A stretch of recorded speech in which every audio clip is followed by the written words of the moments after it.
Good morning. This hearing will come to order. I want to welcome all of you to today's hearing on the nomination of Mr. Jay Clayton to be the Director of National Intelligence.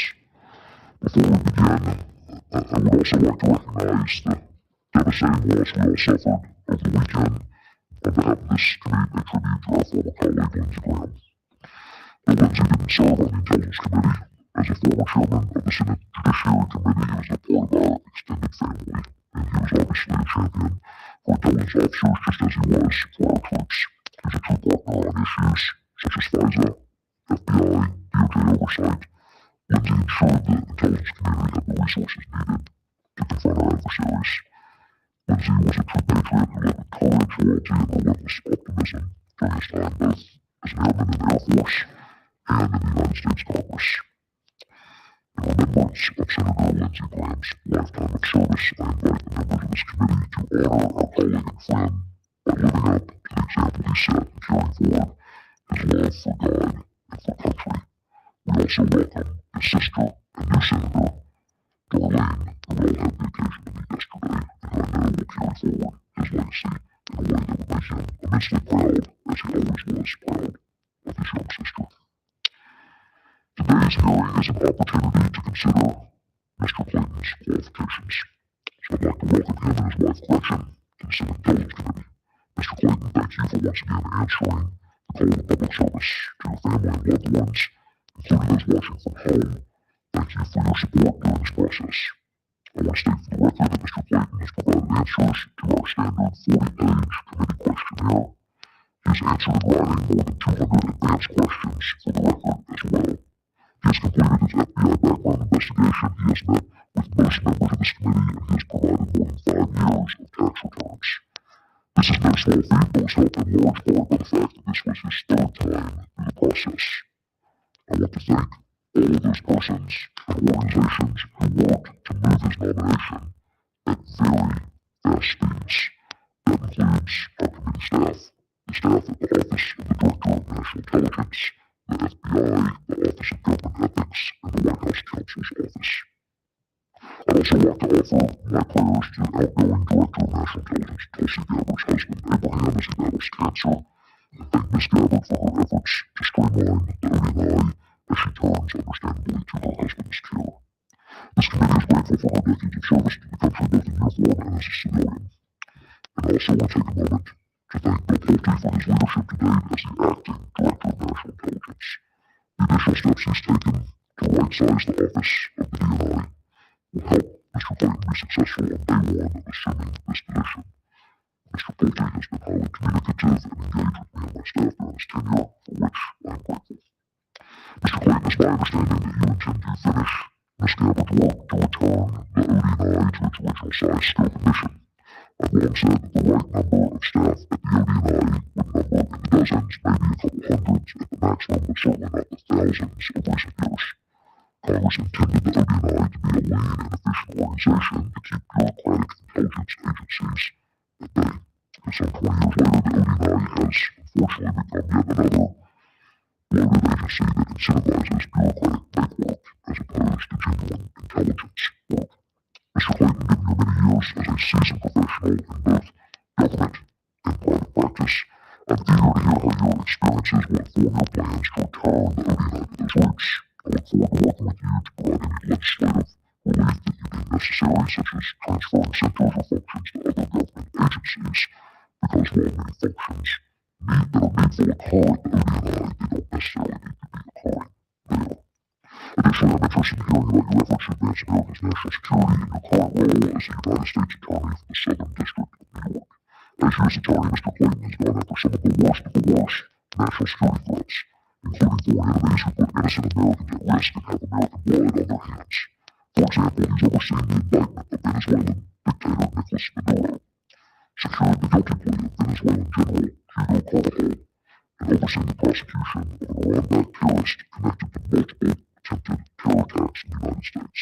And these are just a few high-profile cases. Let me state for the record that Mr. Clayton has worked hand-in-glove with our intelligence agencies and counterterrorism personnel to lock up criminals who threaten our national security. I commend him and all those involved for this important work. I'm interested in hearing the nominee how he plans to apply this experience as a leader of the intelligence community. Mr. Clayton, in addition to streamlining the OD&I, foremost on your to-do list will be helping refocus the intelligence community on operations by being a vocal and uncompromising advocate for its resources.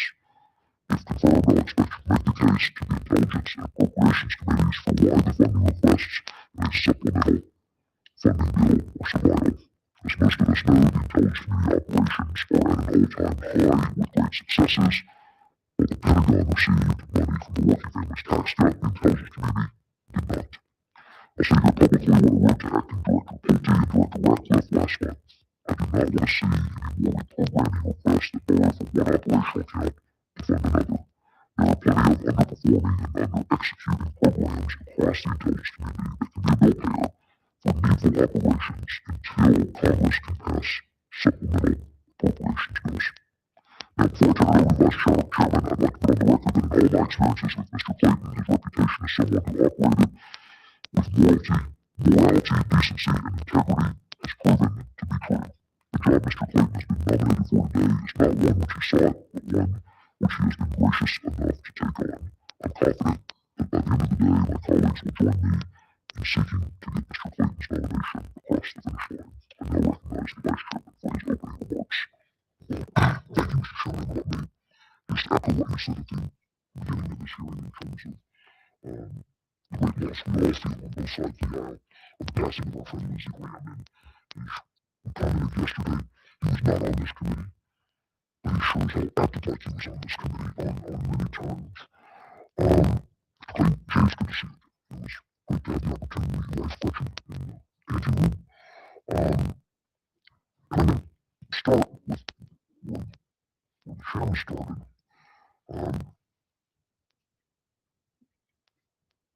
And I have addressed this before, but the process we've gone to get you before this committee is really pretty remarkable. I can't think of any other instance in the history of this committee where a president sends a nominee up, and then in a bipartisan way, we say we really want to move heaven and earth to get this nominee moving through quickly because of the importance of the position. And then the president decided the Senate was moving too fast on his own nominee. And pulls that nominee for a while, pulls down the hearing, and in the meantime blows up the FISA reauthorization process, which is critically important. Now, I know you had nothing to do with that, and probably surprised as many of us. So I guess congratulations about getting finally in front of this committee. I also want to thank you for your partnership when you were SEC chairman and when we worked on investments in human capital. But as I last talked to you, this job is very different than anything I think you've done in your long career. And I'll have certain expectations of how you would perform the duties of D&I. These are expectations I made clear to all IC principals throughout my time in this committee, regardless of administration. First and foremost, as most know, this position of D&I was created after the events of 9/11. And as such, Senator Collins had a large role in creating this position. It said law requires the DNI have extensive national security qualifications. Because if you get this job, you're going to have intimacy with all of the nation's top and closely guarded secrets. Now, I know you've served in some very distinguished positions, SEC chairman, U.S. Attorney for Southern District. I look forward to hearing how those positions will meet that qualification of extensive national security experience. Second, as I mentioned, the DNI has literally access to all our nation's secrets, things that are limited only to the gang of 8 here in Congress. And I will hope that you will treat this sensitive information with the kind of respect and security it deserves. As members know, one of my greatest concerns with President Trump's appointment of Mr. Pulte as acting DNI is that Mr. Pulte had no national security experience, and if anything, it would seem to be his one qualification. He had a demonstrated record of releasing private, confidential mortgage information so he could weaponize it for political purposes. I can't think of a less qualified individual to be anywhere close to the DNI's role. In fact, there's already reporting about Mr. Bush's plan to do intelligence on elections. Some that's based on how we might misuse some of that on some of our most sensitive sources. And just to understand how Mr. Pulte, and one of the reasons why I am anxious to get a permanent DNI, can end up figuring out what is appropriate or not appropriate, since he's been in the job for only 3 weeks. And again, with no national security experience. Our nation's security depends on our ability to protect secrets and protect the people who gather those secrets, whether it's allies, partners, or assets we've recruited. Carelessly handling that information ultimately makes our country less safe. Lastly, I urge you to stand strong in protecting the most sacred of the IC principles, speaking truth to power. This commitment to truth is literally carved in stone at CIA's headquarters. It is fundamental to not only the functioning and credibility of the IC, but also to the security of the American people. We have seen what happens when policymakers are allowed to shade intelligence for political reasons. It results in endless wars, tens of billions of dollars in wasted taxpayer dollars, and literally thousands of dead Americans. Unfortunately, we have seen repeated attempts by this administration to politicize the IC. From a senior administration official telling IC officers to change their assessment because he feared it would make the president look bad. That's the absolute epitome of undermining speaking truth to power. To the former DNI literally inserting herself into an active domestic law enforcement action in Fulton County and seizing voting machines in Puerto Rico. Nothing within the gambit of the DNI. It's about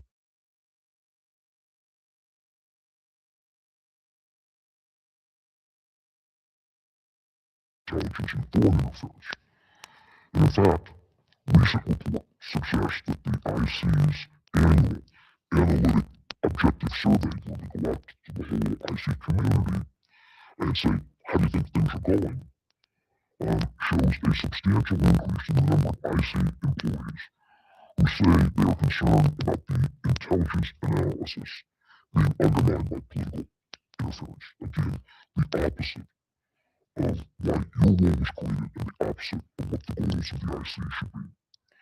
I hope that should you be confirmed, you will make it clear that this kind of politicization has no place in the intelligence community.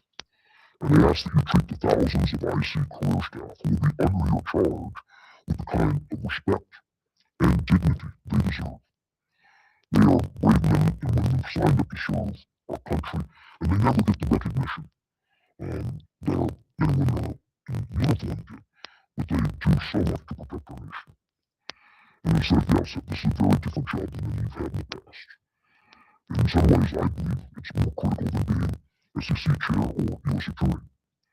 Because in many ways, the IC is our first line of defense in terms of keeping our country safe. In order to make sure we keep our country safe, the IC must also maintain the trust and credibility with the American people, which means objective analysis, keeping itself free from politicization. I look forward to your answers. Congratulations again, and I yield back. Thank you, Mr. Vice Chairman. I now recognize Senator Reynolds, who would like to say a few words about Mr. Clayton. Thank you, Mr. Chairman. Today I have the privilege of introducing the Honorable Jay Clayton, President Trump's nominee, to serve as the next Director of National Intelligence. I first met Jay through my role on the Banking Committee when he was nominated by President Trump and confirmed by the Senate to be Chairman of the Securities and Exchange Commission in 2017. He's a consummate professional with a distinguished career in both the private and public sectors. The Senate previously confirmed him on a bipartisan basis to serve as the SEC chair, and I'd like to think we were proven correct in judging his character the first time around. It's no surprise President Trump would select him to serve in his cabinet. The DNI has to be a trusted, unbiased voice to provide ongoing intelligence to the President. I believe Jay will do great work in this role. Jay is an accomplished lawyer with decades of experience, and he currently holds one of the most high-profile and demanding posts in the Department of Justice, as the U.S. Attorney for the Southern District of New York. He made the most of his time in New York by prosecuting some of America's worst enemies and threats to our national security. Mohammed al-Sadr, the Iranian-Iraqi national responsible for over a dozen terrorist attacks in Europe and 2 attempted attacks on America. Nicolas Maduro, and other narco-terrorists. These efforts required extensive coordination with the intelligence community and larger national security enterprise, including the Department of Justice, the Department of the Treasury, the Department of Homeland Security, and the Federal Bureau of Investigation. If confirmed, Jay's experience at the helm in New York will serve him well as DNI. Mr. Clayton chaired the SEC through a period of significant uncertainty for financial markets during the depths of the COVID-19 epidemic in 2020. His success in leadership roles at the SEC and DOJ is strong evidence of his ability to be an effective coordinator as the Director of National Intelligence. Many of the most pressing national security threats we face today are cross-cutting issues that involve technology and economics and go beyond the IC's traditional focus on foreign military capabilities and foreign leadership intentions. Jay's time at the SEC and in the private sector has given him valuable experience with issues that the DNI faces on a daily basis: cyber threats from state and non-state actors, illicit finance, economic competition with China, and the rapid adoption of artificial intelligence by both our adversaries and our own intelligence community. He brings valuable insight into each of these areas that will serve him and our country well. Jay holds a TS, SCI clearance, and has worked in highly classified, compartmented environments requiring discretion and security compliance. As a result, he knows firsthand the critical importance of Section 702 and FISA. His extensive experience working across agencies is a quality needed as DNI. He has a working relationship with CIA Director Ratcliffe that will make for a smooth transition into this leadership role. While Jay may not have served in the intelligence community, he has the right mix of practical experience working with the IC, including experience with the Justice Department and coordination with the Department of the Treasury. His professional background is important to the growing demands being placed upon the IC related to technology and economic competition. Further, his diverse experience in the private sector, the SEC, and as a U.S. attorney in a very active district give him the wealth of management, leadership, and organizational experience to succeed in coordinating at all the different equities, or with all of the different equities that make up the intelligence community. In closing, I offer my strong endorsement for Mr. Clayton to serve as the next Director of National Intelligence. Thank you, Mr. Chairman. Thank you, Senator. Mr. Clayton, before we move to your opening statement, I need to ask you 5 standard questions that Minnie poses to each nominee who appears before us. A simple yes or no answer for the record will suffice. 1. Do you agree to appear before a committee here or in other venues when invited? Yes. 2. If confirmed, do you agree to send officials from your office to appear before the committee and designated staff when invited? Yes. 3. Do you agree to provide documents or any other materials requested by the committee in order for it to carry out its oversight and legislative responsibilities? Yes. 4. Will you ensure that your office and your staff provide such material to the committee when requested? Yes, I will. 5. Do you agree to inform and fully brief, to the fullest extent possible, all members of this committee of intelligence activities and covert actions, rather than only the chairman and the vice chairman? Yes. Thank you very much. After our hearing today, it is my intention to convene a committee business meeting early next week to vote on the nomination of Mr. Clayton and report it to the Senate for a full vote. Mr. Clayton will now proceed to your opening statement, after which I will recognize members by seniority before the gavel, and by arrival after the gavel for 5 minutes each. Mr. Clayton, the floor is yours. Thank you, Chairman Cotton. Please, you move the mic a little closer. How's this? Thank you, Chairman Cotton, Vice Chairman Warner, and the distinguished members of the committee. I am honored to appear before you today as the nominee to be the Director of National Intelligence. I would like to thank President Trump for placing his continued trust and confidence in me. I am humbled by this nomination and grateful for the opportunity to continue serving our country. I also want to thank my wife Gretchen and our children for their support and their commitment to public service. I also thank the many women and men I have worked with at the SEC and the DOJ. Together we have built great teams that have delivered for the American people. Senator Rounds, I thank you for those very kind words and for your commitment to the people of South Dakota and our country. I have been fortunate to serve in a broad range of leadership roles in both the public and private sectors. Each position has presented challenges and opportunities. If confirmed, I intend to approach the D&I role in the same way I have approached these roles, mission-focused and team-oriented, taking on the challenges and seizing the opportunities.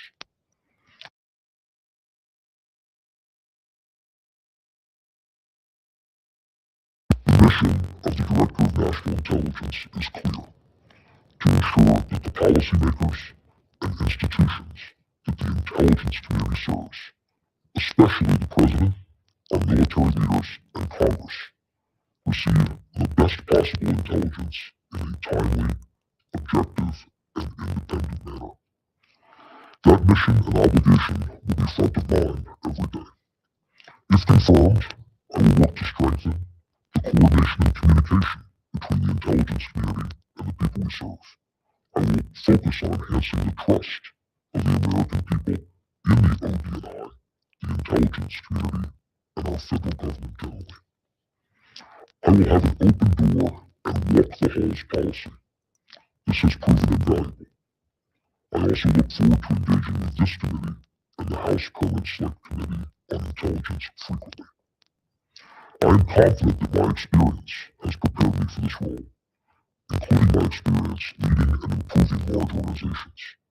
Large multifaceted organizations like our intelligence community work well when they have 1. A commitment to mission, 2. Clear strategic objectives that further that mission, and 3. Metrics that facilitate the assessment and improvement of their operations. I intend to work with the members of this committee to develop all 3 of those. A few specifics on my national security experience. As the U.S. Attorney for the Southern District of New York, I've gained significant national security experience, including in matters involving foreign terrorist organizations, counter-espionage, money laundering, bribery, and the abuse of our communications platforms to create and sow distrust. We interact with the U.S. intelligence community and counterterrorism officials continuously on dozens of important national security matters. In addition, I've acted as the principal liaison with senior officials at Treasury, State, and the Department of War on matters of national security. As chairman of the SEC, I advised the intelligence community on various matters and directly confronted issues with national security implications, notably leading our cybersecurity and cyber resilience for critical infrastructure in our financial services sector, combating Chinese influence on and exploitation of our markets, and importantly maintaining economic stability and confidence in our markets during the COVID-19 shutdowns. In the private sector, I also engaged in a broad range of national security matters, including with officials from the Federal Reserve, the Department of Justice, and Congress. As an example, between my time at the SEC and my return to government at the Southern District, I testified before the House China Select Committee. Across these roles, I saw firsthand how judgment, discipline, integrity, and most importantly, effective communication and cooperation across different branches of government are essential to our national security. If confirmed, I will have those principles front of mind every day. Thank you for your time, and I look forward to your questions. Thank you, Mr. Clayton. You do indeed have a lot of experience leading large organizations, but I hope by the end of your tenure, 2.5 years at the DNI, you're going to have some experience leading small organizations, or at least a much smaller one. As I observed in my opening remarks, and you mentioned in yours in your current position as the U.S. Attorney for the Southern District of New York, you've taken part in a number of national security-related investigations, including the prosecution of terrorists, narco traffickers, and others who wish to do harm to the United States and our citizens,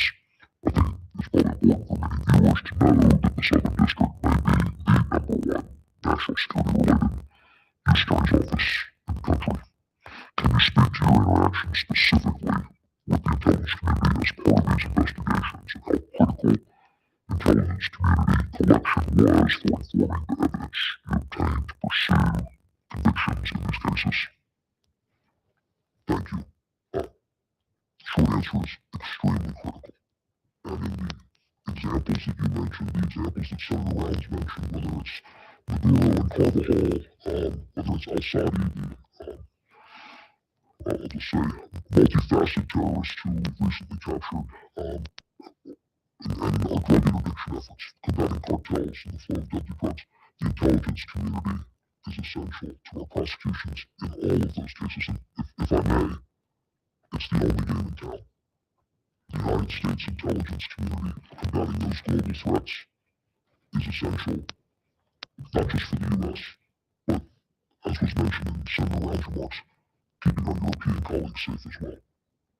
Thank you. You also mentioned your time at the SEC.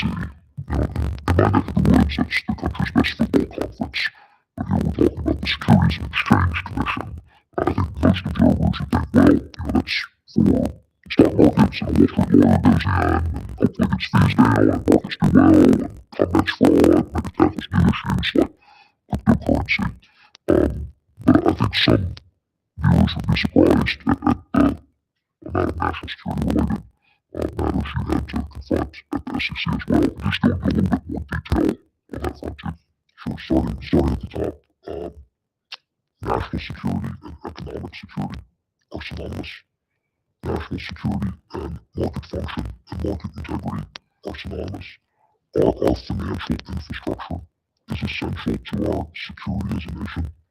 Going beyond that, understanding the economic implications of actions and the likely knock-on effects is a big part of what I believe the intelligence community should be providing to the consumers of information. Understanding the economic consequences of actions is an essential part of intelligence, and it's something that I engaged in frequently at the SEC. And while the Office of the Director of National Intelligence was set up in the aftermath of the 9/11 attacks and the context of wars in the Middle East, isn't that particularly true as we think about our struggle for mastery with China and also checking Russian aggression around the world? That economic matters are vitally important when we're facing traditional nation-state actors like Russia and China. Senator Cotton, Chair Cotton, I could not agree more that our adversaries not only look at kinetic and other what I would call traditional ways to harm Americans, they look at economic ways to harm Americans. Thank you. The Vice Chairman alluded to an address the President will apparently be giving tomorrow night that may or may not be based on some kind of intelligence that's going to be declassified. To what degree, if any, have you been involved in the process for what may be discussed by the President tomorrow night?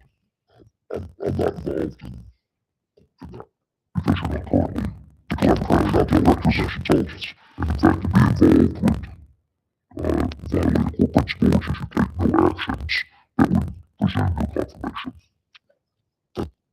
I couldn't have said it better. Thank you for helping me establish that fact. Vice Chairman. Thank you, Mr. Chairman. As I said repeatedly, if you confirm, you're going to make sure that you speak truth to power. And that means, even if the truth is not the preferred narrative that somebody wants to hear. So let me just ask you, it should be a simple question. Do you deny that Joe Biden won the 2020 election? Senator, I'm not an election denier. Joe Biden was certified as the President of the United States. Election denials is something we cannot have. So I will take that as you do not deny that Joe Biden won the 2020 election. Yeah, I'm not. I think, let me just be clear, we have substantial work to do, and I've made it, in improving our electoral processes. It's part of national security, and I feel strongly about that. One of the things that, again, this will come around perhaps to what's happening tomorrow night as well, classified information is critical. If we violate classified information that loses us allies, it makes us less strong. I fear that certain countries already are not sharing as much information with us because of some of the things that have happened. So, let me ask you some straightforward questions. If confirmed, you commit to protecting all classified information in accordance with established rules and procedures? Yes. If confirmed, you commit to following established processes and procedures when it comes to declassifying information? Yes. And that will then lead to the next, because if you're going to follow official purposes, you cannot declassify information for political purposes. Will you promise that you will not do that? Sir, I promise that my declassification exercises will be consistent with the law, and I believe that there are a number of protections in place across the intelligence community to ensure that intelligence is not used for political purposes, and I intend to adhere to those. That is, in many ways, at least for me, that is the nub of this hearing. In preparing for this hearing, I have analyzed the procedures that are in place for declassification and other actions that you would take as the Director of National Intelligence, and I look forward to consulting with the people inside the intelligence community and at DoD and I to ensure that we adhere to those principles. It's critically important because we may see some of this tomorrow night or not, but we go around those established procedures. We could burn sources and methods, we could lose allies. The ramifications are so grave, and it's been treated in such a cavalier way that it's really extraordinarily upsetting to me. Along with classified information comes the analytic tool. One of the things that I pointed out in a recent IC annual survey, the number of IC analysts that are concerned that their work may be threatened by position, or if you don't reach the right conclusion, that completely undermines the basis of what the intelligence community is set up with. So, if confirmed, you commit that the organized decisions and analysis will remain free from political pressure and conspiracy theories. So right? The role is to ensure that you, the President in particular, the members of the Cabinet, receive the best possible intelligence product available. And I do commit to do that. If you could bring in a whole box of articles, I need a space for the papers. I can't stress enough, if the IC workforce feels they're going to get political blowback or get fired, which we've seen, because they reach a conclusion that may not be what certain folks in the administration want to hear, that undermines the whole work of the whole community. If I could jump in on that, because I don't want to say that my experience at the SEC, my experience at the DOJ, is that the people who have worked for me have great confidence that they can speak to me in a candid and free from any worry that what they say to me in their professional capacity is going to result in any kind of disagreement. I would say any kind of friction beyond the normal toing and throwing that you have in any organization. And I will say, add a comment to what Senator Brown said. In working with you with the SEC, I found that was how you operated, particularly in taking on certain issues that might not have been politically popular. But this is such a different role, and I'm so concerned that whoever ends up in this role is going to be under a set of pressures that may be unprecedented, and we're going to need somebody extraordinarily strong. I'll come to my last set of questions, and that is around election integrity. This job is set up to look at foreign interference in our elections. So it was Morgenstein to me when the former Director Dr. Gabbard showed up at a domestic, I believe, political interference activities in Fulton County. We're coming into election season. I want to make sure you are on the record If confirmed, you will commit you will not interfere with or comment inappropriately on U.S. elections. So you outlined the role correctly. The role is to deal with foreign interference in U.S. elections, which is something I'm gravely concerned about. But that's the role. And finally, we cannot have the DNI trying to put his or her hands on the scales in terms of tipping the outcome of any American election. We commit to not put the hands on the scales. The role of the intelligence community is to provide information, not to engage in policy or those things. So yes. Thank you.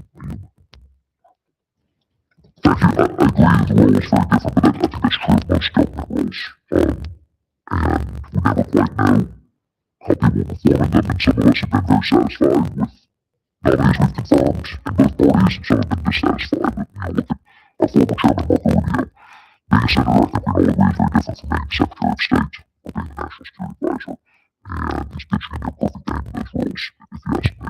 But you can't use my analogy. You've been a Wall Street lawyer for a long time. How long have you been a lawyer? Goodness, 36 years. And 33 years. And so you're governed by attorney-client privilege. It's not classified material, but it is require you as an ethical obligation. Have you ever had any issue in handing attorney-client material? No. And the material you're handling in Wall Street, I mean, you're talking about market-moving material. Millions or billions of dollars, and probably in aggregate trillions of dollars of information that you have to be very careful not to allow to slip. Or very sensitive personal information about clients as well. And no issues ever in the past dealing with this. No. Thank you, Senator Collins.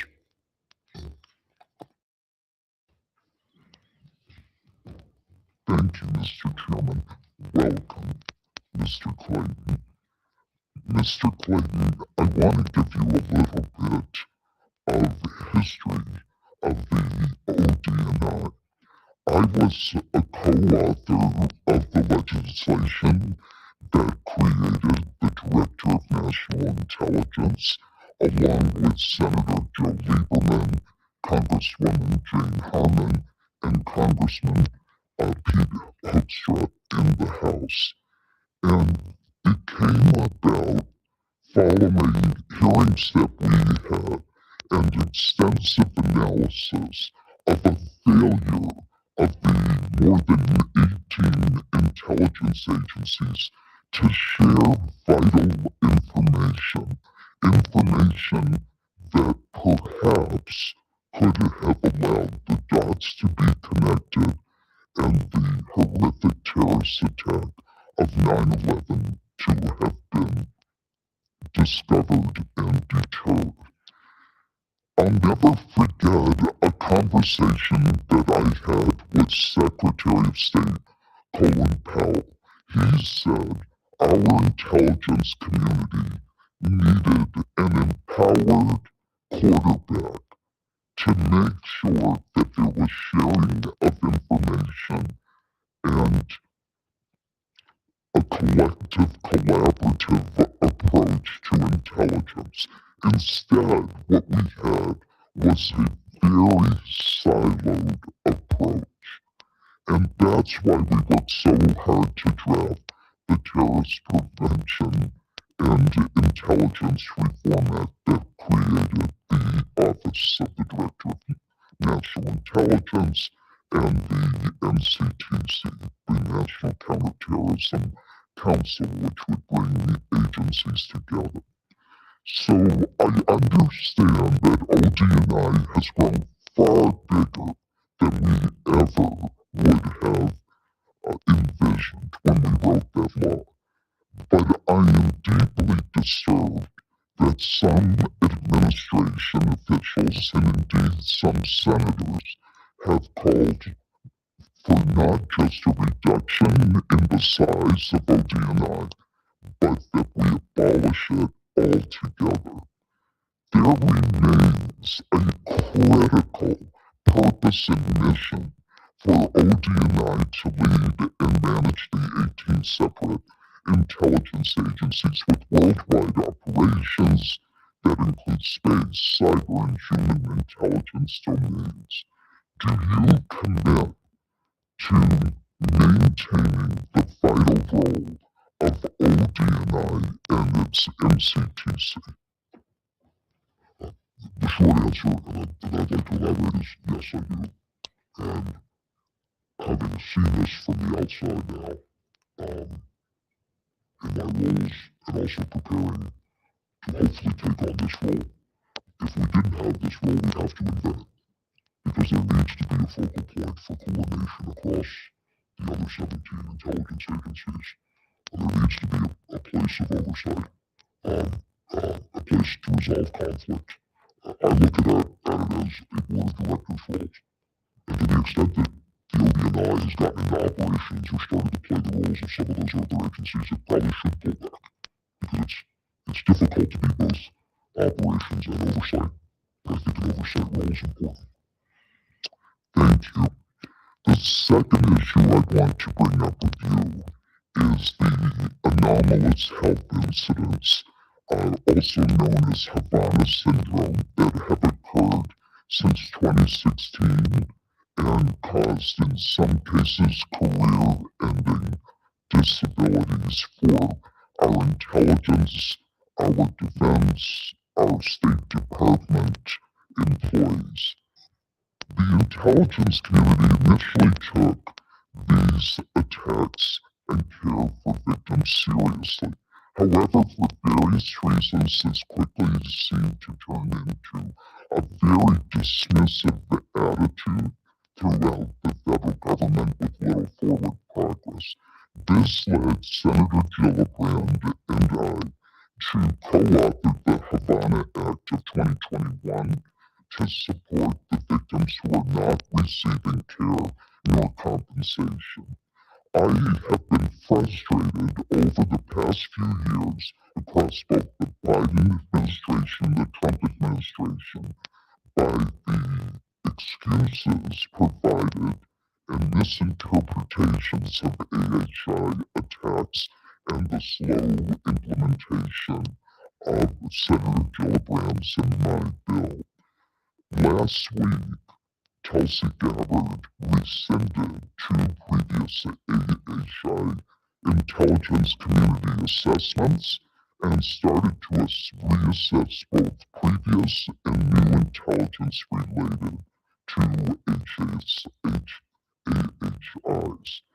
It's critical that we know about possible foreign weapon capabilities and how to keep our hard-working personnel who are stationed in dangerous parts of the world safe from these dangerous attacks. But forward movement remains very slow. The DINI confirms it's your job to confirm that intelligence is objective, timely, and independent of political considerations and based on all available sources. So, with recent efforts to re-energize the research on the causes and attribution of these devastating attacks on our personnel, do you plan to continue these efforts? Well, I'm not privy, but I certainly plan to engage with you and Senator Gillibrand on this issue, and I'm happy to do so. I look forward to future discussions. There's a lot of history here. Thank you. Thank you, Senator Collins. No stronger leader in national security, not just on this committee, and you're working with this DAC committee, and especially the appropriations committee, like our friend Lindsey Graham, the troops and intelligence officers, have no better friends than Senator Collins. Thank you for your work. Chair White. Thank you, Mr. Chairman. Mr. Clayton, according to the press reports, the FBI director spent 8 hours last Friday at the White House investigating journalists. My view is this is a flagrant attack on journalists and the First Amendment under the direction, apparently, of the Trump administration. When were you directed to issue subpoenas to the journalists and by whom? Sir, I believe you're referring to the reporting around the subpoenas relating to the subpoenas you signed, the subpoenas that I signed. Those subpoenas are in connection with an ongoing national security investigation. I'm happy to talk to you and this committee about our approach to the First Amendment and our efforts in all cases to limit to the greatest extent possible any intrusion into the operation of the free press. I'm absolutely committed to and respect our First Amendment and the role of the press. So let me ask you this. It's not even clear that the subpoenas that you signed followed the administration's policy, which requires the government to first make all reasonable attempts to obtain information from other sources. What specific actions did you take before you signed the subpoenas? I can tell you that in all of these cases, we, and not just one person, and this is the way I operate. I operate by asking my team, what do you think? Any action in this regard, you can be assured that it was a consultative exercise with the career prosecutors in my office. So that's what you did beforehand to satisfy yourself that this was important to do, to send these journalists a subpoena and go to their house. To issue the subpoenas. But let me say that this is, I don't want to get into this in too great detail because it's inappropriate. I don't want to get into details. I just want to find out what went on. We followed the processes that we're required to follow. Let me go to the question of elections. You've claimed in the past that vote by mail was tainted, and I haven't seen any evidence of this. These are your exact quotations. You talk about dishonesty in mailing voting, and at one point you talked specifically about a group that was doing it. I think it would be very helpful to get a sense of who you're talking about. She said, and I quote, one group is using mail-in voting dishonestly. So you basically said you got a group out there who are election bandits who are talking about. I would like to see where you're pulling those quotes from because I've been very careful in my words on this. I've been very careful. Look, election integrity. I'd like to see the whole process. Yeah, I'm happy to answer, but let me tell you this. We should be, there are two parts to this. One is access, which is extremely important. Access to the ballot is something that I know this body, many people have worked hard for years and years. The other one is integrity. I'm a big believer that we can have better access than we've ever had before and better integrity than we've ever had before. And some of the constructs around our election, the integrity can be greatly improved.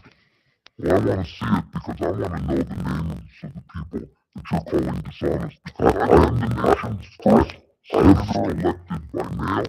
The second senator was a Republican, and we don't believe that this is tainted by fraud. And I have time for one more question. You said that the country was well served by this agreement that Donald Trump is not going to get audited in terms of his taxes. He went through the whole process.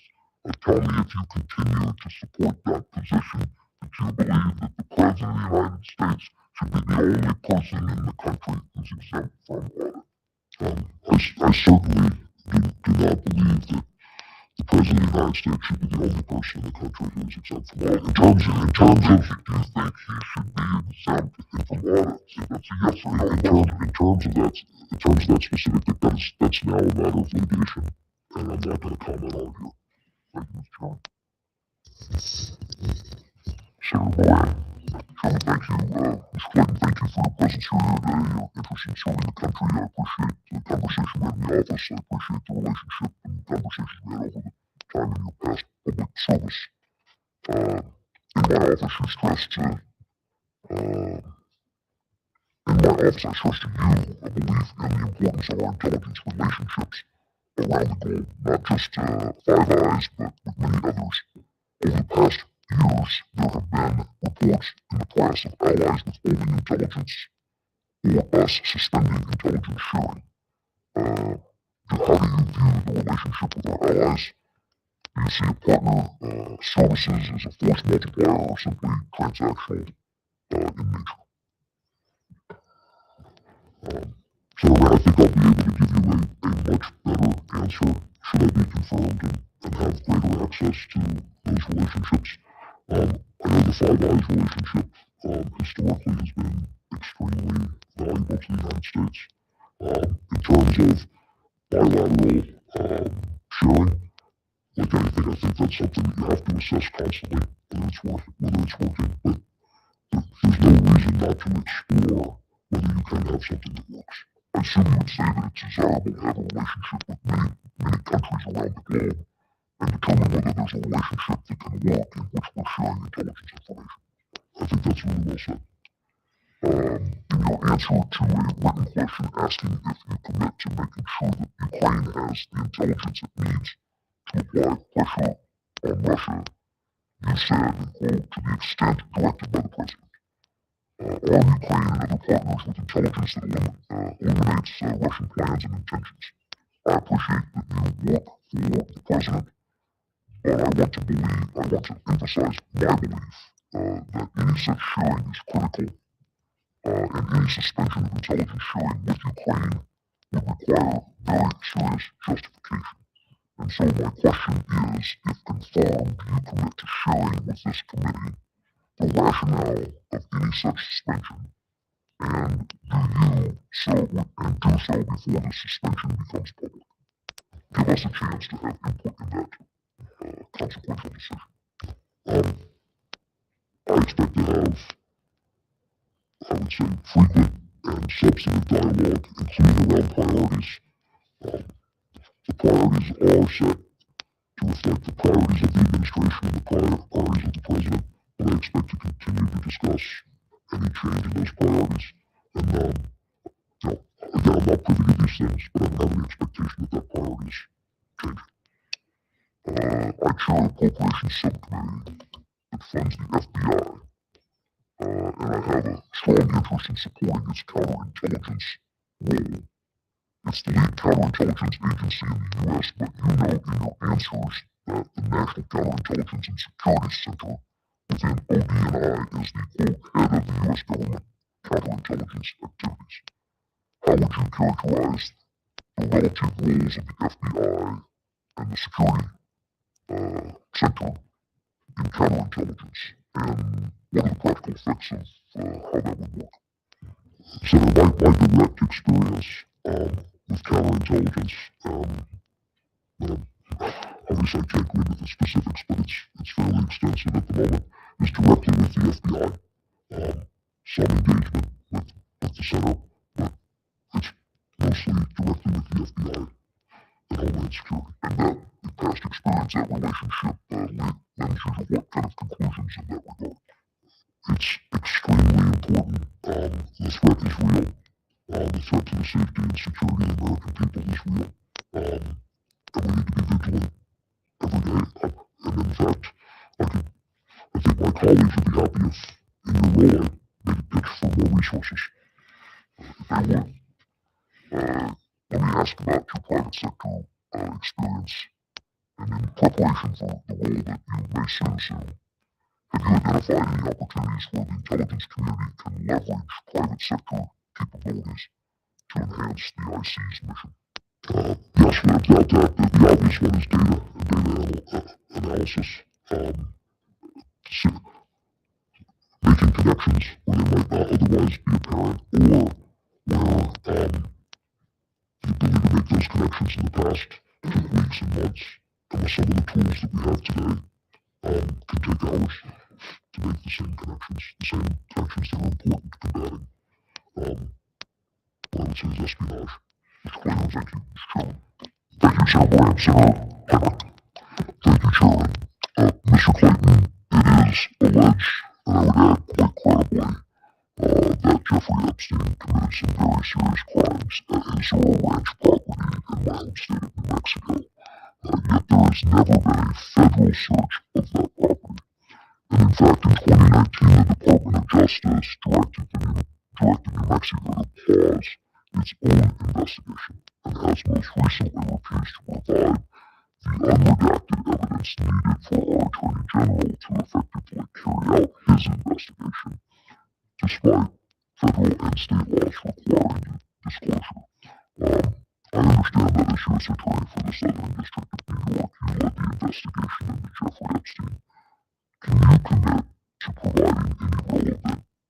information to the New Mexico Attorney General and the documents, unredacted documents that he has requested. I spoke to my team about this last night. That request is for unredacted documents. Those documents are subject to several protections. For those redactions, including a protective order of the court. My folks, I think, as we speak, are seeking dialogue with the Attorney General to see if we can reach an accommodation that is consistent with those protective orders. I would seriously encourage that cooperation and that spirit of working in cooperation between federal and state law enforcement. I think it is quite clear that it is likely that there are survivors, witnesses, and co-conspirators whose names have been redacted that are necessary for him to effectively complete that investigation. And Mr. Chairman, I would also ask unanimous consent to enter into the record the letter from the New Mexico Attorney General to the Department of Justice. Without objection, I guess. Mr. Clayton, in your role as U.S. Attorney for the Southern District of New York, you were tasked to personally certify that the unsealed grand jury material related to Jeffrey Epstein did not disclose victims' personal information. The judge in that case stated that he added this protective order to ensure that an identifiable official within DOJ takes ownership of the sensitive and vitally important process of reviewing discovery. Due to what the Department of Justice later called technical or human error, the January 26th release of material included email addresses and even nude photos of potential Epstein victims. Lawyers for those victims said that this flawed process re-traumatized the survivors and, quote, turned their lives upside down. You were in charge of this process during which highly sensitive personal data was made public. Did you personally certify the material as the judge ordered? The judge ordered certification of a subset of the materials that were in the Southern District. So who takes responsibility for what I think was an unconscionable release of an unnecessary release of personal information for these victims? I think the Department of Justice has addressed that from the overall perspective. Harry Truman used to have a sign on his desk that said the buck stops here. Who has that sign on their desk in this case? For the Southern District documents, it was me. In a media interview a couple of months ago, you were asked your position on the president's $1.8 billion fund for victims of weaponization, and you replied, when we are investigating people and bringing charges against them, criminal charges against people from a financial point of view, they can be absolutely devastating. If people have been pursued inappropriately, I'm supportive of there being relief for that financial cost. That's it. End quote. Do you believe that people convicted of violent crimes related to the January 6, 2021 attack on the U.S. Capitol and on U.S. Capitol Police were pursued inappropriately in any way? Let me say this. Any physical violence against law enforcement is completely objectionable. Would it be appropriate for that fund to be used in cases where people were duly convicted of violent crimes in that case? Let me go back to my comment very quickly. I was not speaking of the fund. I was speaking generally. I think this is a CNBC clip. I stand by what I said, which is if people have been inappropriately and intentionally subject to prosecution, they should have recourse. Thank you, Mr. Chairman. I just want to let witness know that we've got the chair upstairs, but I will be right back. I want to make sure my colleagues know I'll be back directly. Sir Bud, Lady Chairman, it's good to see you again. Enjoyed our visit a few weeks ago in the office, and also when I was coming onto the House Financial Services and you were coming into the SEC, I enjoyed our time a decade ago. So as we talked about a couple weeks ago, did the President ever ask you to disband or dismantle the FBI or the intelligence community? No, Senator, the President has given qualifications other than to do the job. Right, thanks. A little while ago, you and Jeremy Cotton were talking about economic security being national security, those two being synonymous. So we've got an intelligence community largely established in 1947, around the Cold War period. So what changes are necessary in the intelligence community to maintain economic security as well as national security?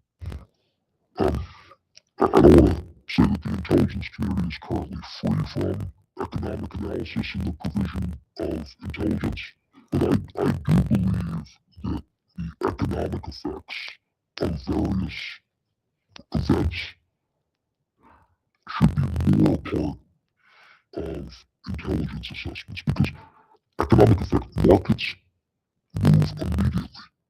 Markets react, and then people react to markets. Most interestingly today, for all of us, is the price of oil.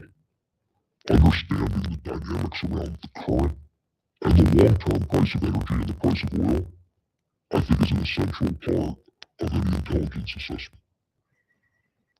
Thank you. The men and women in the intelligence community doing extraordinary work, and most of the time they don't get any recognition. But sometimes there's a few bad eggs, like Edward Snowden, Big Rush, the gold bar guy. So as D&I, you'll also be executive agent for security, as I understand it. So what's your vision for this role to ensure the security clearance process, and also to make sure we find and mitigate, head off these insider threats? I think there are two processes that fall. One is classification, and overseeing classification. The other is overseeing security. It may not be, super interesting, but we need to focus on both of those. I think the consensus that I've heard from people who know more than I do are that both of those are in need of a refresh to be more effective. Thank you. We'll just stay in touch on that and appreciate your work. Thank you. I think Senator Bradley's important work. We all love our troops. Troops go to the airport. They're in uniform. People buying a beer, they're buying a lunch. Some of us may have benefited from those freebies in uniform back in the day. Intelligence officers don't get that gratitude, so let me just take the moment to join Senator Bradley and express our thankfulness for everything they do, since they're not out there getting a beer and a sandwich bought for them when their airports are Allentown. But we would be exposed to many more threats if it wasn't for them. Senator King. Thank you, Mr. Chairman. I agree with your comments whenever I meet members of the intelligence community. I say you don't get the flyovers at the football games, but we appreciate what you do. Mr. Clayton, there's been some discussion earlier about the importance of analytical integrity, telling truth to power.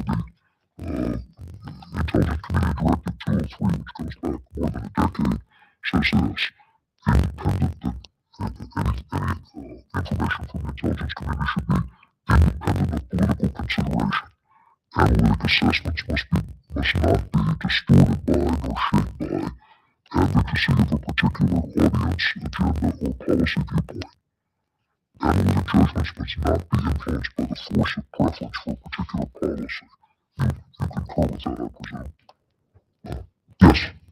So I want to ask a follow-up question to the Vice Chairman. Who won the 2020 election? I've answered that question. I'm not going to get into that. You have not answered that question. Could you answer the question? Who won the 2020 election? Very simple question. Yeah, so my answer, no, I'll give you the same answer. The answer to the Chairman was, he asked me if I was an election denier. I'm not an election denier. Joe Biden was certified as, we only know he went through his process. He went through our electoral process, and I can tell you that I was in my seat at the SEC, and I'm just not sorry for the simple question. Who won the 2020 election? As I said to you, went through our processes, and Joe Biden became the President of the United States. And that is not an answer to the question of who, if I'm asking one more time, I'm not, this is like, I'm here to talk about my qualifications. One of my qualifications is you told us you're going to tell the truth to power. You won't answer a very simple question. I think I've answered it many times. You have not answered it. Okay. You have not answered it. Saying that Joe Biden was certified is not an answer. Okay. why did you take it upon yourself to opine on the California election process to CNBC? You said during the interview on CNBC, you said that the U.S. is doing an absolutely terrible job on election integrity, and the American people are right to question it. What's the basis of that statement? What's the evidence for that statement? Let me give you the context of the way I look at this, because we should have this kind of candid dialogue. Elections are a process for gathering, aggregating, and providing data. And how does the Constitution entrust the responsibility for elections? To the states in the case we're talking about. Correct. To the states in the case we're talking about.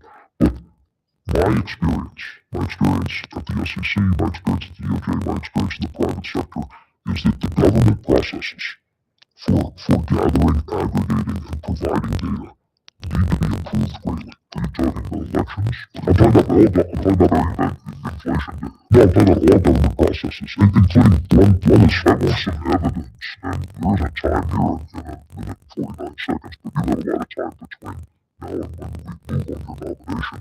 I would like a written analysis from you that gives evidence of voter fraud.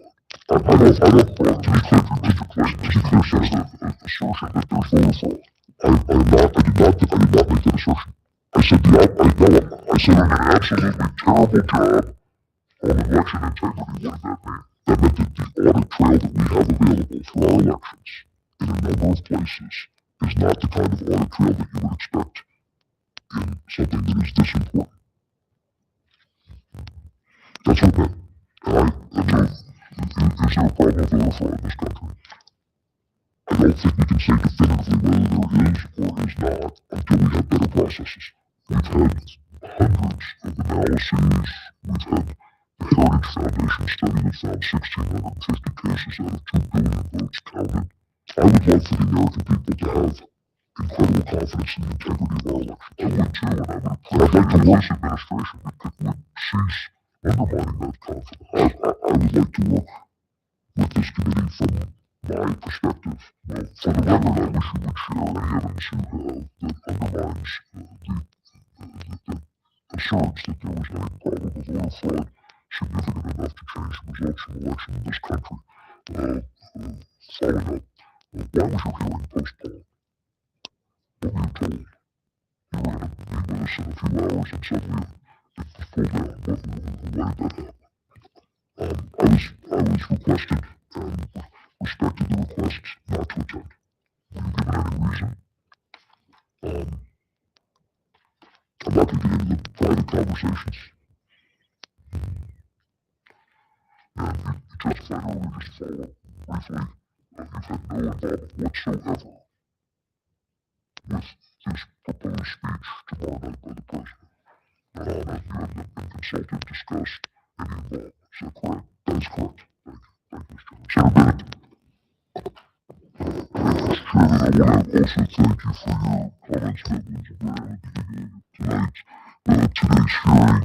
And we had a good discussion yesterday with Mr. Clayton about Ukraine. I'm not going to repeat that here, but I know that his view of the situation and the view of the bipartisan support for Ukraine and the work that our intelligence community has done to support him is a really important project for all of us going forward. I wanted to ask you, Mr. Clayton, about the subpoenas of the New York Times reporters, and the reporting that I read is that the Secret Service had raised concerns about the security of President Trump's fill-in for Air Force One, and that there was a meeting at the White House with the FBI Director, Kash Patel, and other DOJ officials to talk about that matter, to talk about the reporting that had come from the AP. And I think earlier in the answer to Senator Wyden, you said that you had consulted with the career attorneys at the Southern District of New York. My question is whether you consulted, or anybody in the Southern District of New York consulted with anybody in Washington, D.C. at the White House or the Department of Justice before those subpoenas were issued. They were issued, I think, within just hours of the reporting. It struck me as somebody who's worked at DOJ as an unusually short period of time, and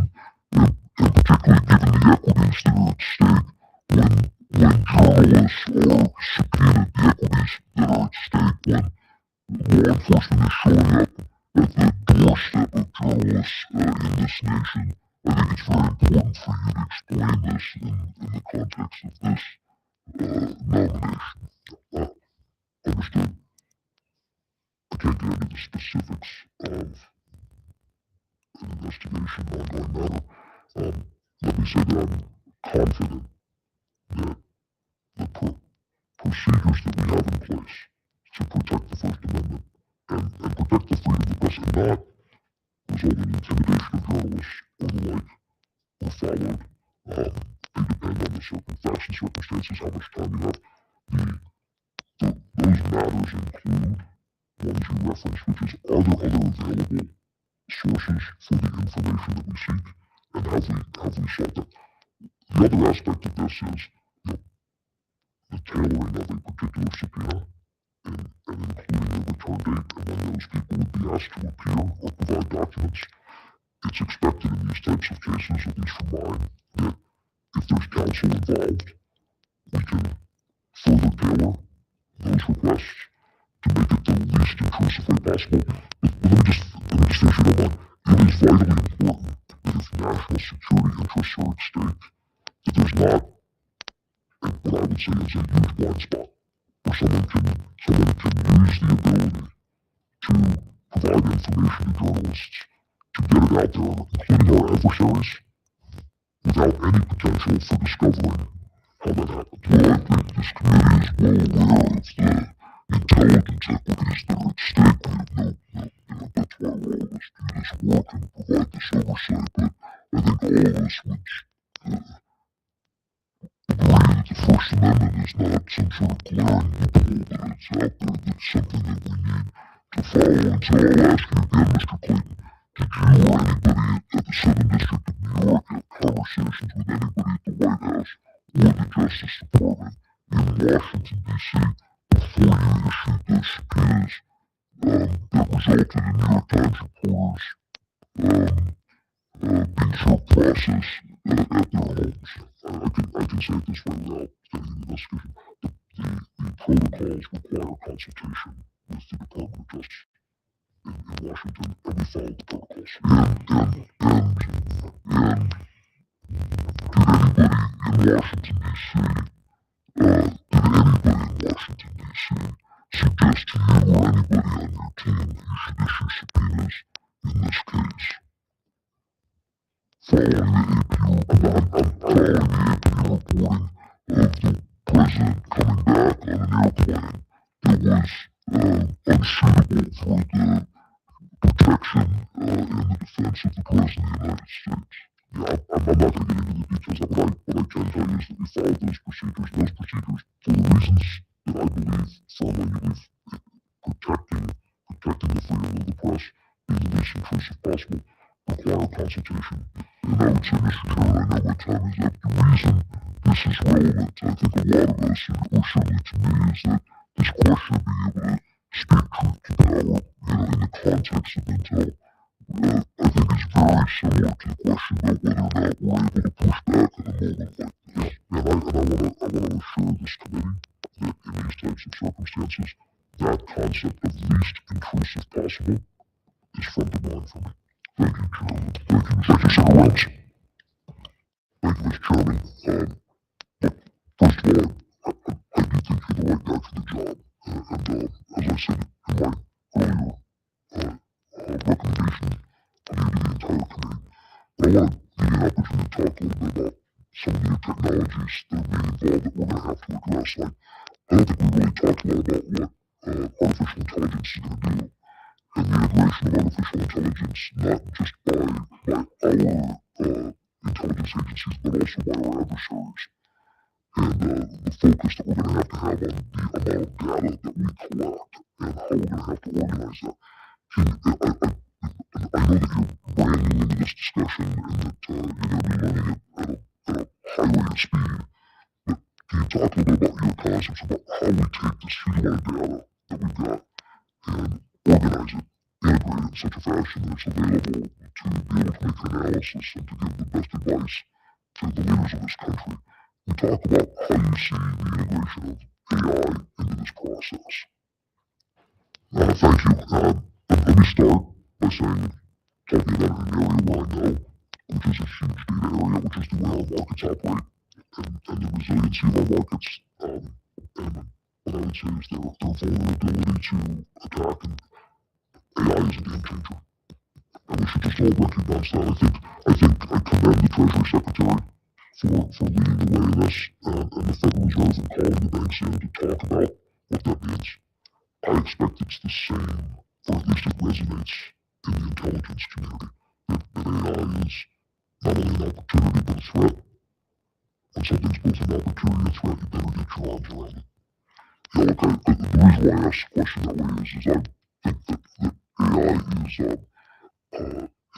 not only is a game changer, but it's going to be seen by the American public, first of all, as a threat. Because they're going to see on social media, they're going to see the misinformation that comes out, deep fakes and so forth.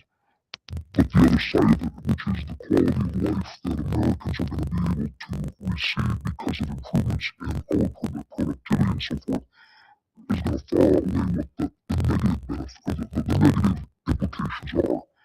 Along with that comes the ability for our country to be able to gather huge amounts of data, a lot of which is going to be of concern to the American people because it's going to be information on them. And they're going to be concerned that government is collecting information on them. But at the same time, government, the IC community in particular, has to be able to collect information, not so much on American people, but on the threats worldwide. And I think this is going to cause people to say, okay, are you collecting data on us? Are you collecting data on the rest of the world, and how do you separate that? A lot of that has to do with a lot of the discussion regarding 702 and FISA and so forth. And artificial intelligence is just simply going to magnify that. We talk about how we approach that, because we need the artificial intelligence.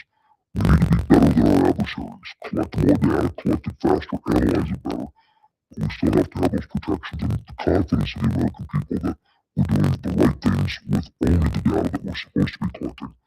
I think will allow us to continue to move and to protect them.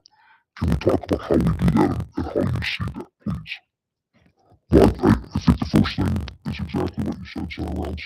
Recognizing that an issue that we're dealing with, I think pretty well, but can always get better, is collect the data we need to provide a good intelligence product without violating people's Fourth Amendment rights, but also in a way that we can control and monitor that. I expect it's just what you said, that AI is going to greatly amplify that collection ability, which amplifies the need for oversight and controls to protect our citizens from. I think we should just recognize that that's the case. Thank you. Look, Mr. Chairman, I just think that this is something that I think our committee is going to be directly involved with, and I think on both sides of the aisle, the implementation of this tool as we speed up the delivery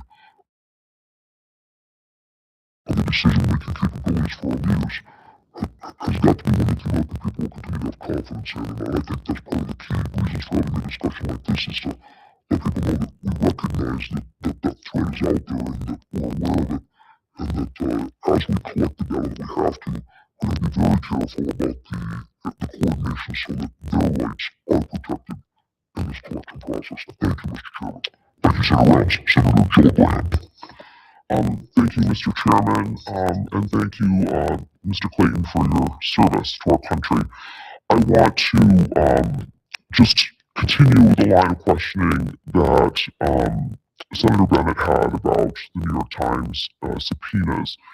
You said you don't want to get into it, I understand that, but the reason why we're asking these questions is because the subpoenas were issued so closely after a very long meeting at the White House.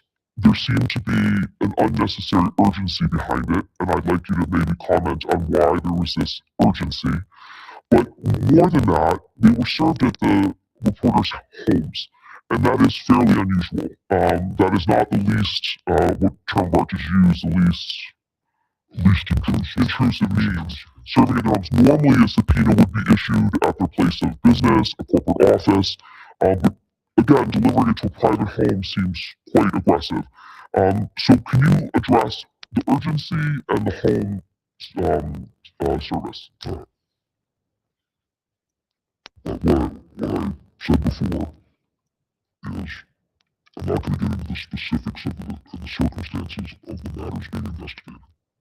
Understood. So I just want to talk about the process, because I get you don't want to talk about the substance. Yeah, and then on the process, how quickly you would do something following the process depends on those facts and circumstances of the investigation, including the potential spoliation of information and the timeliness of the threat. I think I'm going to leave it at that. But this was a judgment, and it should always be a judgment that's made collectively. That's the way I look at these things. Well, I would just urge that this doesn't sound like the proper independent legal process that we would normally expect for issuance of a subpoena. The characteristics surrounding it seem rushed, aggressive, with an unnecessary urgency. And I would just caution you, in your role, you are going to have many times when you may be influenced to engage in an investigation because the White House is unhappy with a report. The thing about this particular issue is that the plane was reported on months and months ago, about the concerns that because it was built by Qatar, that it wouldn't have the same security aspects that one would need to protect the president. And so this just doesn't ring true that your process was a thoughtful, deliberative, and normal oversight process. And that is why this committee is deeply concerned. Do you understand that? I understand your concerns. I understand your concerns. I want to tell you, I am comfortable with where we are, and I'm comfortable with how we are proceeding from here. Okay, well, we expect judicious, thoughtful, legal processes from this committee. The second thing that this committee is concerned about are this issue of election security.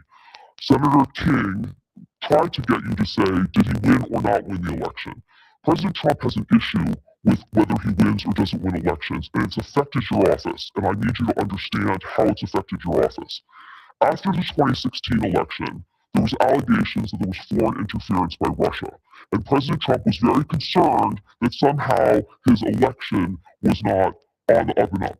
And so what he did in response when he became president was he eliminated every aspect of your office's oversight of the election process from cyber threats. You had personnel that were very knowledgeable about cyber threats, especially foreign influence. There were personnel at CISA, there were personnel at the FBI, and they were all fired. And then President Trump now wants to make sure that the 2020 election, that nobody says Biden won the election. So you can understand why this committee is concerned that you won't say Biden won the election, because it just reeks of this insecurity by the Trump administration about election security. So when you say election security is important to you, I want to make sure that you understand the ODNI has a responsibility towards cybersecurity, towards election security, that's not about voter fraud, but about the influence of foreign countries on our election security. Do you understand that? Absolutely, and it is a significant concern of mine. One of the things that I did not get an opportunity to talk about before, cybersecurity has been part of my private sector and public sector practice for well over a decade, going on close to 2 decades. So will you add that back to ODNI, because it was taken out by Gabbard? When I was talking about processes and integrity of our election, cybersecurity is front of mind. So will you restore the cybersecurity complement to your job, as well as the biosecurity threats, and as well as the Foreign Influence Center? I can commit to making an assessment, and to the extent that more resources are needed, or more focus is needed, or more coordination is needed. You would urge that there are more resources and focus needed in those 3 areas. I look forward to dialoguing with you on that. Thank you, Mr. Senator.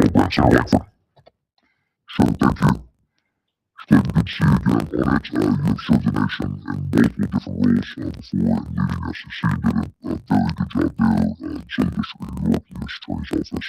And you've got a very unique experience and background working on intelligence. You've handled money laundering, drug kingpins, you've handled international terrorist, foreign terrorist organizations, counter-espionage cases. You've handled a lot of these as a prosecutor in this. My question to you is, how does that experience and knowing what is needed to actually prosecute individuals affect how you bridge this task in helping the intelligence community trying to be able to gather information.